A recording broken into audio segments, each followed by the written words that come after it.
Ando sila, i-deliver yung isda.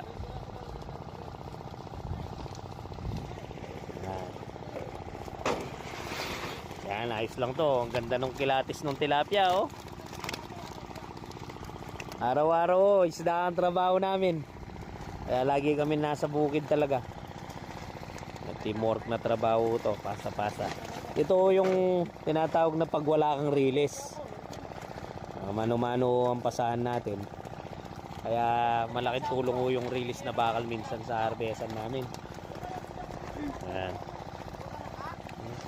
Ganda ho ng tilapia, oh. Bukas ho ang harvest namin sa San Agustin, Santana. Ulit kami. Mas malaki pa po dito yung isda kasi Sabado par linggo mas malaki po request ng mga mangangarga namin. Ayan. Tignan nyo po kung gaano kalayo itong fish pan na to. Halos nasa 450 meters ang haba nitong fish pan na to. Pahabaw siya. Ayan.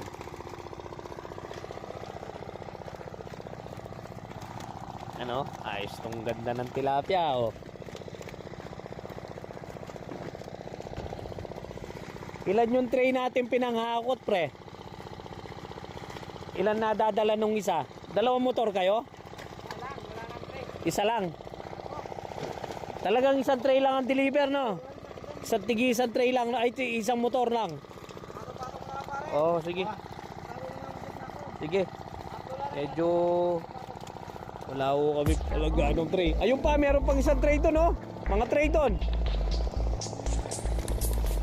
Ito, kailangan din makapag-deliver kahit ano, malaking tulong na rin nun. Oh, atong. May sasama sa'yo? Hindi kasya, paglipat mo sa kabila. Hindi pantay yan. Ito, hindi pantay yung tray. Mahulog yan. Dito mo kaya. Yan, sige.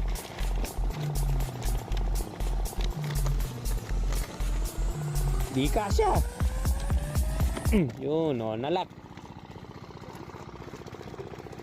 Oh, yung kabila naman. Ito hindi nalak to, delikado to. Itulak mo kaya. Okay, yun. Galing. Saan ka? Dito ka niyan sa taas? Maganda pwesto mo, ha. Sige. Sige, sige. Maganda pwesto mo pero delikado ka. Oo. Masyadong mataas yung tray. Hawak ka maayos dyan. Oh, sige. Itong isang motor natin. Pre, gamitin natin kahit 5 tray lang. Meron pang tray, oh. Sige. Yan, sige. Nahihirapan na siya.